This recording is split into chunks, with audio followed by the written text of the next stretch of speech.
প্রশাসনের আন্ডারে কোনো ডেপুটি কাগজ আছে করার সময়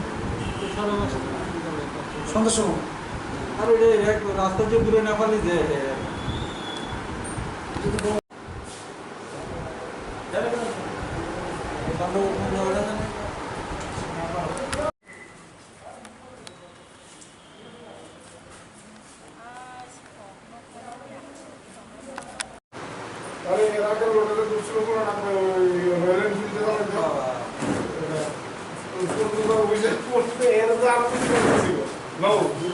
আজকে আমাদের বিভিন্ন জায়গায় সকাল থেকেই মদ এবং এনডিপিএস সাবস্টেন্সের বিরুদ্ধে রেড এবং সার্চ চলছিল।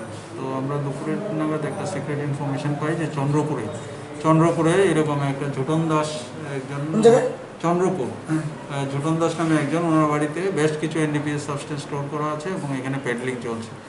ওই ইনফরমেশন পেয়ে আমরা যাই, আমার অফিসার ওমেন অফিসার সমস্ত নিয়ে আমরা এখানে যাই। রেড হয়, রেডে প্লাস্টিক পাউচ 4টে প্লাস্টিক পাউচ টোটাল 55 গ্রামস আমরা brown sugar suspected brown sugar recovery করি এবং আরও ঝুটন দাসের সঙ্গে আরও দুজনকে আমরা পাই, রাজেশ শাহ এবং স্বপন ভৌমিক নামে দুজনকে আমরা পাই।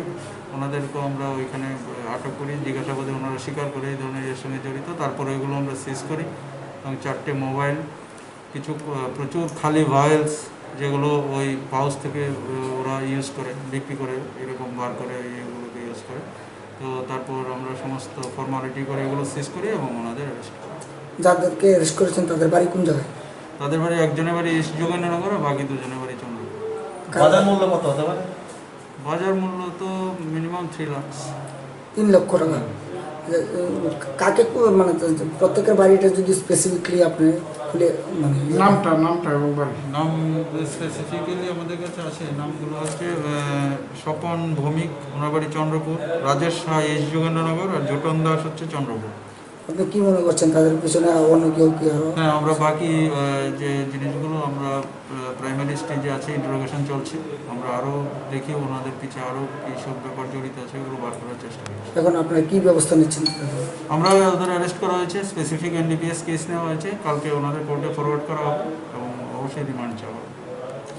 কীভাবে আপনারা খবরটা পেলেন? বা আমাদের সিক্রেট সোর্স ইনফরমেশন ছিল, এবং পেডলিং চলছে ড্রাগসের। তার নেতৃত্বে কে কে ছিলেন স্যার? তো আমি ছিলাম অভিজিৎ মণ্ডল, সেই নিউটন জমাতিয়া, WSI শিপ্রা চন্দ, আমরা ছিলাম, আর স্টাফরা ছিল, আমার প্লেন ক্লথ স্টাফরা ছিল। আগামী দিনে আপনাদের কি পরিকল্পনা? এই ধরনের অপারেশন চলবে এবং আপনাদের আরও বলে রাখি, আজকে আপনারা দেখেছেন হয়তো মহারাজগঞ্জ বাজারও ইলিসিট লিকার এগেস্টে যারা অবৈধ মদ বিক্রি করে, ওইখানে অপারেশন করেছে ওসি মহারাজগঞ্জ স্টাফ এবং ওইখানেও 110 বোতলের মতো ফরেন লিকার আমরা সিজ করেছি, দুজনকে অ্যারেস্ট করেছি। তো এই ধরনের অপারেশন চলবে, নেশা বিরোধী এই ধরনের কোনো ধরনের, এর সঙ্গে জিরো টলারেন্স। তো পাওয়া গেছে, এখন আমরা যে অবস্থায় পাওয়া গেছে মনে হচ্ছে মৃত। তো আমরা সঙ্গে সঙ্গে ইমার্জেন্সি ভেহিকেল নিয়ে আমাদের অফিসার সহ এজিএমসিতে শিফট করেছি এবং এজিএমসিতে আমার অফিসার এখনো আছে। নামটা কিছু জানেন? এখনো ডিটেলস আমরা কিছু পাইনি। কোন জায়গাতে পেয়েছেন? এটা স্বস্তি হোটেল মোটর স্ট্যান্ডের কাছে। আগে কি দেখা গেছে এই ভদ্রলোককে কোনো জায়গায়? ভবঘুরে যারা দোকানদার বা যারা ওইখানে প্রতিবেশীরা আইডেন্টিফাই করেছে যে এরকম।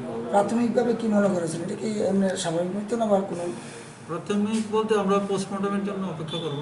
তো প্রাথমিকভাবে ওইরকম ফাউল তো কিছু পাওয়া যায় না। শরীরে কোনো ধরনের? না না, কোনো ধরনের কিছু তার নামটা না, এখনো ডিটেলস কিছু পাইনি, আন্ডার কালেকশন। Okay sir.